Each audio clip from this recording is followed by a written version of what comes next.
해장부탕 달리자.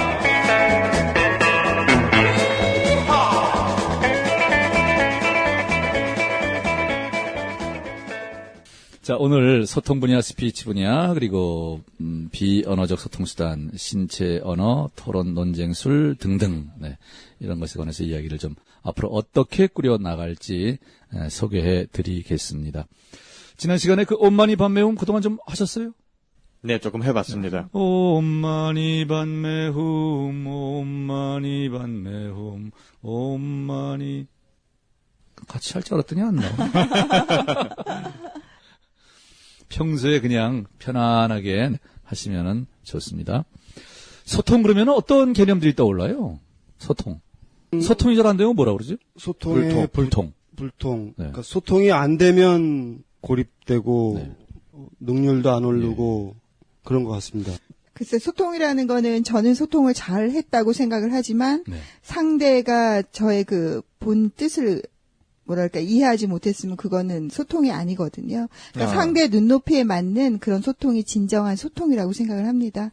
오, 역시. 저도 이제 지난 방송 이후로 예. 55, 38, 7이 머리에 세뇌가 돼서 네. 그 이후로 소통을 할 때 예전에는 말로만 소통을 하려고 했었는데 입으로만.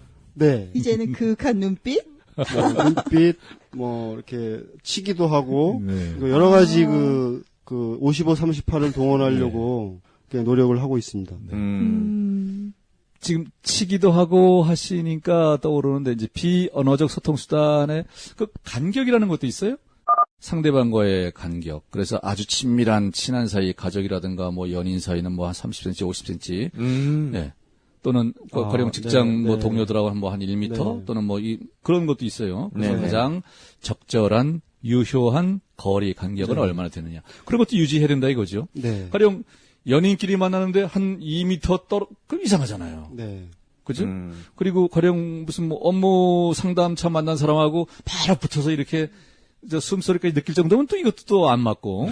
그러니까 이제 직장 다니시는 분들은 상사한테 보고할 일이 많을 텐데 네. 보고서도 중요하겠지만 거리, 네. 숨소리를 상사에게 전해주면서 그 아주 매력적인 목소리로 얘기하면 네. 훨씬 더 보고가 잘 맥히지 않을까. 당신을 생각이 신뢰합니다라는 막 눈빛을 쏘면서 소통의 수단인 또 이제 입말에 관해서 우리가 생각을 해봐야 되겠어요. 입말의 개념, 입말의 요소, 뭐 이런 것들. 입말 그러니까 이상해요. 그냥 뭐 말, 네, 말. 네. 근데 경마장에 있는 말하고 우리가 하는 말하고는 달라요. 어떻게 달라요? 하나는 짧고 하나 발음이 깁니다. 달라요. 발음이. 네. 경마장의 말은 짧은 말, 말. 우리가 하는 입에서 나오는 말은 말. 네. 말. 그래서 우리 말에는 장단음이 참 중요한데 지금은 그런 것이 거의 잊혀졌다 그럴까 거의 잘 지키지를 않고 있어요. 그래서 우리말이 더 혼란스럽게 돼 가고 있어요. 네. 예전에 우리 어렸을 적만 해도 이런 식의 놀이를 했어요. 눈에 눈이 들어가니 눈물이냐 눈물이냐. 네. 그럼 혹시 기억나요? 네. 말을 네. 타고 말을 한다. 이런 식으로 배우고. 그렇죠. 네. 저는 또 고향에서 네. 이, 네. 이, 네? 심오하네, 이거. 그런데 이제 표준어로 얘기하면 네. 이거든요. 네. 숫자 2, 네. 알파벳 2. 나머지는 기억 안 납니다. 좋아요. 고도님이 이야기할 때는 눈에서 레이저가 나와. 네. 딱, 힘 빡 주고 말이야. 네. 그죠? 네. 근데 이거 그 레이저가 항상 이렇게 강하면 그것도 소통에 네. 좀 좋은 소통은 아니지 않을까 그런 생각이 좀. 그래도 고도님의 레이저는 맑으니까. 그나마. 네, 굉장히 막습니다. 고도님, 중국어의 그 사성이라는 게 있잖아요. 네, 있습니다. 샘플을 한번 좀 들어주실래요? 샘플? 갑자기 어려운 주문을 했나요? 1성으로 가면요, 이성으로 가면 삼성으로 가면 사성으로 가면 그 사성이 지켜지지 않으면 잘 알아듣지 못하잖아요. 그렇죠. 중국어 재미가 없을 재미가 수도 없고. 없죠. 예, 맞습니다. 마찬가지예요. 우리말에서도 장단음, 이거 정말 중요해요. 근데 일부에서는 이런 말을 해요. 그것은 이제 지금은 사전에나 있는 것이고, 뭐 거의들 안 쓰고 그러니까 그냥, 근데 그것은 지금 안 쓴다고 해서 안 쓰는 사람들이 많거나 그걸 지키지 않는 사람들이 많다고 해서 없어지었거나 없앨 수 있는 것이 아니라고 생각을 해요. 그럼요. 네. 네. 그것을 지키지 않은 사람들이 늘어난 이유는 단지 우리네 국어 교육이, 말 교육이 부실했기 때문일 뿐이거든요. 네. 네. 인말에 요새 여러 가지가 있습니다. 무슨 명료함, 깨끗함 또는 이해가 되느냐, 네, 그런 것들, 또는 올바르게 쓰느냐 아니냐. 그리고 소통 심리, 소통 법칙이라는 게 있어요. 예를 들면 소통 법칙에 가장 제가 좋아하는 게 있어요. 우리는 내가 말하기 편한 대로 말할 것이 아니라 듣는 사람이 알아듣기 편하게 말해야 된다. 네. 서로가 그런 자세로 말을 한다면은 오해니 뭐 이런 건 하나도 없어요. 그죠? 네. 네. 서로가 얼마나 이야기하는 게 편하겠어요. 네. 그런데 지금 우리네 실상 실태는 어때요? 좋다고 봐요.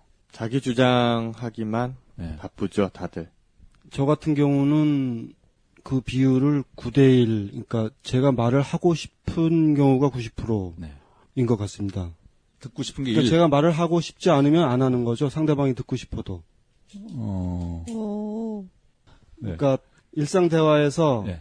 어떤 목적을 가진 대화는 그거는 관계가 없지만 자유스럽게 침묵을 도모하는 대화에서는 뭐 얘기를 이게- 해줘 그래도 안 합니다. 제가 하기 싫으면. 그러니까 문제가 굉장히 많다고 아, 그거 문제가 되나요? 생각합니다. 침묵 네. 활동에 있어서는 문제가 될 것 같습니다. 그런 면이 좀 있을 것 같아요. 네. 네. 일반적으로는 그렇지 않습니까? 우리네는 다 거의 다 누구나 자기 말만 죽어라고요. 자기 말만. 네. 상대방 이야기는 듣지를 않아 거의. 맞습니다. 그래서 대화가 잘 안 되는 편이고 네. 대화가 안 되니까 뭐 소통은 다 당연히 잘 어렵고. 그래서 앞으로는 경청이라는 부분 참 중요해요. 경청. 네.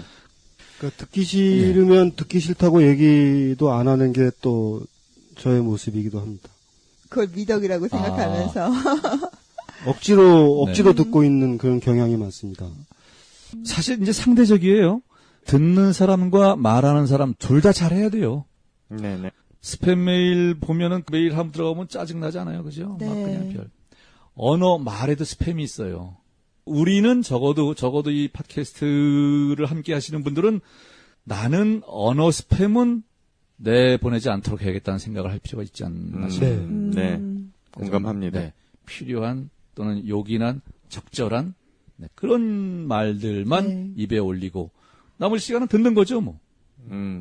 하여튼 적절하게 표현도 하고 말도 하고 충실하게 들어주고 듣기에도 적극적 듣기 뭐 이런 것 그런 개념도 있는데 네, 그 부분은 나중에 그 시간에 집중적으로 또 다루도록 하겠습니다.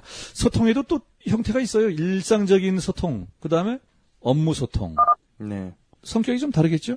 그렇죠. 네. 일상적인 소통에 있어서는 전체적인 방법론이 어차피 언어를 이용한다고 하지만 네. 일상적으로 할 수 있는 소통보다는 비교하기 좋게 업무적인 소통 아니면 격 있는 소통을 할 때는 순서 방법론 네. 그런 것까지 들어와야 목적이고. 되니까 그러려고 하면 상대방이 이해하기 좋도록 이야기를 풀어놓는 방법도 순차적으로 해야 될 것이고 네. 여러 가지가 들어오겠죠. 일상소통은 이렇게 감정의 공유 이런 것이 더 강한 것 같습니다. 네. 정서적인 그러네요. 공유가. 맞네요. 그래서 대화하는 뭐 방법, 네. 대화 시작하는 요령 또는 진행하는 요령, 대화를 네. 마무리 짓는 방법 네. 이런 네. 것들. 업무적인 소통일 경우는 일단은 그 주제를 벗어나지 않아야 되고요. 그 다음에 네. 또 형식을 갖추고 있어야 되고요. 네. 그 다음 물론 뭐 PT나 이런 밑작업들이 다 들어가야 되겠죠. 네. 그리고 그냥 일상적인 소통일 경우는 아까 이제 그 말씀하시기를 난 얘기하기 싫으면 안 하고 네. 그 다음에 듣기 싫지만 대신 나는 네. 의무를 다해서 미소를 머금으면서 상대 네. 이야기를 들어주는 네. 척을 해. 네. 라고 했지만 그럴 경우는 저 같으면은 약간 적절한 질문이나 어떤 화제를 바꿔서 같이 동참할 수 있는 쪽으로 유도하는 거. 그래서 우리가 지금 이 자리에서 소통을 배우고 있지 않나 그 생각을 합니다. 오 역시 네, 역시 아니 닉을 바꾸셔야 될 것 같아요. 뭘로? 네? 뭘로? 고비님을 고수님으로 네. 고담님이 보시기에는 어떻게 한국에 오셔서 소통과 관련해서 뭐 재밌다, 뭐 어렵다, 뭐 그런 경험 혹시 있습니까? 에피소드? 소통 일단은 좀 많이 어렵고요. 아무래도 이렇게 외국인이다 보니까요. 문화적, 뭐 정서적으로 많이 부딪힌 곳이 많았고요. 그것 때문에 느꼈던 건요. 소통은 길이다고 정의를 내렸습니다. 소통은 길이다. 예, 길. 그러니까 넓고 막힘이 없는 통로 길. 그래서 그 길을 잘 만들려면 뭐 서로가 어떤 예의상에서 어떤 뭐 약속을 뭐 지키면서 서로가 뭐 얘기하기도 편하고 듣기에도 거부감이 없는 어떤 소통 길을 만들고 나서 대화를 해야지 않겠냐 그런 생각을 해봅니다. 맞습니다. 소통의 그 한자어가 트일소 뭐 이래요. 네, 예. 트일소, 소통할 소 뭐. 네, 그렇죠. 막힘없이 이렇게 네, 서로 맞습니다. 통한다. 뭐 피가 소통한다 하기도 하고, 네. 그렇죠. 우리는 소통이 잘 되는 사이야 이렇게 표현하기도 하고. 그렇죠. 네. 네. 소통. 영어 단어로 하면 뭐예요, 소통이? 영어는 중국어로. 한국에서 얘기하는 소통을 이렇게 한자로 찾아봤는데요. 네. 근데 그 글자로는 중국에서 쓰지는 않고요. 한국 그 소통을 발음하면 슈통입니다. 슈통. 네, 중국어에서 쓰는 거는沟通. Go to. 네, 그러면 그 거우가 한자로 뭐예요? 그 찾아봐야 되는데. 오케이. 중국에서는 거우퉁 이렇게 쓴다. 그렇죠. 네, 한국에서는 슈퉁이라는 그런 용어는 잘 안 쓴다. 거의 안 그렇죠. 쓴다. 예, 그런 용어는 없고요. 네. 안 쓰는 편이고요. 영어 단어로는 뭐 커뮤니케이션 커뮤니케이션. 그럼 되겠죠. 네. 네, 커뮤니케이션 소통. 그러네요. 네. 그 한국어인 줄 알았는데. 커뮤니케이션이 워낙 일상적으로 많이 쓰니까, 순간. 소통 측면에서는 또 우리가 소통과 상호 관계 이런 부분도 또 생각을 해봐야 돼요. 거기에는 대인 관계라는 면도 분명히 짚고 넘어가야 되겠죠. 네. 그리고 입말과 관련된 그 잘못된 말하기 습관 이런 것들이 우리 사람들 저마다 많이 있어요. 그런 습관을 앞으로 잘못된 것은 바로 잡는 방향으로 또 나가도록 해야 되겠죠. 잘못 쓰는 우리말은 이것이 왜 잘못됐는지 알고 그다음에 잘못 쓰지 않도록 하는 그것도 또 네. 우리가 앞으로 함께 생각하고 정리도 하겠습니다. 소통 분야에서 이런 대목도 필요해요. 칭찬, 기법. 여기도 기법이라는 게 들어가요. 칭찬. 네. 칭찬하는 것도 방법, 요령이 필요하고 하단 말이죠. 맞습니다. 네. 정말 얘기는 많이 들었는데 네. 한국 사람들이 상대방에 대한 칭찬에 굉장히 인색하죠. 네. 칭찬하는 기법 이것도 우리가 제대로 알고 네. 잘 적절하게 활용해야 돼요. 거기에는 이런 개념도 있습니다. 그 영어권에서 말하는 컴플리멘트. 네? 컴플리멘트와 아첨, 아부는 분명히 구분을 할 줄 알아야 돼요. 그 중에 하나가 이런 거죠. 그 앞에서 듣기 좋은 이야기를 해서 어떤 개인적인 이득을 취하려고 듣기 좋은 말을 한다 그러면 이거는 컴플리멘트예요, 아첨이에요? 아첨이겠죠. 네. 그런 네. 기준 요소가 몇몇 가지가 있어요. 일반적으로 우리 한국 사람들은 아부, 아첨을 듣기 좋아하는 것 같다는 생각이 들어요. 뭐 사회생활 할 때도 네. 단체가 모여있는, 여럿이 모여있는 자리에서는 난 아부나 아첨하는 사람이 제일 싫어라고 하지만 사실상 네. 그 사람의 권위나 고난이 많아질수록 네. 그 주변에 남아있는 사람들을 보면 네. 아첨, 아부꾼들이 많이 남아있지 살짝 그지요. 예 그런 경우를 워낙 많이 봤어요. 왜 그런 현상이 생길까요? 듣기가 좋지 않습니까? 글쎄, 그래서 안목이라는 것 또는 판단력이라는 게 필요한 것 같아요. 네. 가령 어떤 분야에 탑이 됐다. 무슨 뭐 재벌그룹의 회장이 됐다. 그럼 제대로 일할 사람을 써야 되겠 대통령 자리에 있다 그럼 제대로 일할 사람을 주변에 둬야 되고. 네. 옆에서 그냥 듣기 좋은 아첨, 아부에 능한 사람들만 들 것이 아니라. 맞습니다. 그죠? 근데 네. 우리 한국 사회는 그게 약한 것 같아요, 많이. 근데 예전에 미안합니다만 정주영 회장이 그랬다면서요. 뭐 직접 확인된 건 아니지만 또 어떤 자를 가리켜서 그런 놈은 앞으로 저 집안 하인으로 쓰지 마라. 그분이 최고 자리에 오르지 않았습니까? 머슴으로. 머슴으로 쓰지 마라. 예. 정말 그런 말을 한 건 맞아요, 맞긴. 그러니까 진실된 관계에서는 그러니까 가령 아들이 아버지한테 아부를 한다거나 네. 친구 간에 서로 아부를 한다거나 그거는 맞지 않는 것 같고요. 네. 어떤 권력이 개입된 그런 조직의 관계에서 이렇게 아부가 통하는 것 같습니다. 지금 뭔가 이권. 이득이 네. 오고 가면 이거는 아첨 아부예요. 네네. 근데 컴플리멘트는 그냥 순수한 그냥 상대를 그냥 순수하게 기분 좋게 해주려는. 예. 고비님 좀 네. 날씬해지신 것 같아요. 아유, 오늘 점심을 저보고 사라는 뜻으로 제가 이해하겠습니다. 컴플리멘트의 대가가 되셨습니다. 고도님. 자, 소통 분야에서 또 이런 것도 있어요. 전화 통화. 이것도 인터넷 보면 많이 있어요. 이렇게 뭐 요령 전화 통화하는 통화 예절 네. 뭐 이런 부분도 다시 한번 좀 정리를 하고 그대로 실행도 할 필요가 있어요. 전화 통화는 일반적으로 좀 간결하게 해야 되지 않습니까? 간략하게. 그다음에 뭐 면접이나 구술 시험 이런 것들도 한번 정리를 앞으로 할 것이고. 네. 그래서 결국 소통 분야에서의 궁극적인 목표는 뭐냐면 소통 능력 향상. 목소리 분야에서의 궁극적인 목표는 뭐라 그랬죠? 내추럴 보이스. 네, 내추럴 보이스를 찾고 복원하고 강화하는 것. 네. 소통 분야에서의 궁극적인 목표는 소통 능력 향상. 네. 이 소통 능력 향상, 소통의 그 대상은 네. 금방 이제 말씀하셨지만 전화도 있고 네. 또 SNS 여러 가지 지금 다양화된 어떤 대상이 있는 것 같아요. 근데 공통적인 거는 항상 청취자나 시청자를 생각하면서 얘기를 하듯이 앞에서 사람이 있다고 생각하고 그렇게 얘기를 하는 것이 올바른 방법 같습니다. 네. 지금 저 SNS 말씀하시니까 전자소통 이런 분야를 제가 빼먹은 것 같아요. 전자소통 이 네. 분야도 한번 좀 다루도록 해야겠습니다. 모두가 다 알고 있는 사실이지만 문자의 향기가 있지 않습니까?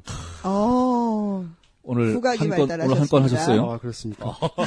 그래서 문자 한 글자 보내는데도 굉장히 신중하게 보낼 필요가 있다고 생각합니다. 예. 자, 소통 분야 이 정도로 앞으로 우리가 다룰 것을 소개해드렸습니다. 그다음에 스피치 분야로 넘어가죠.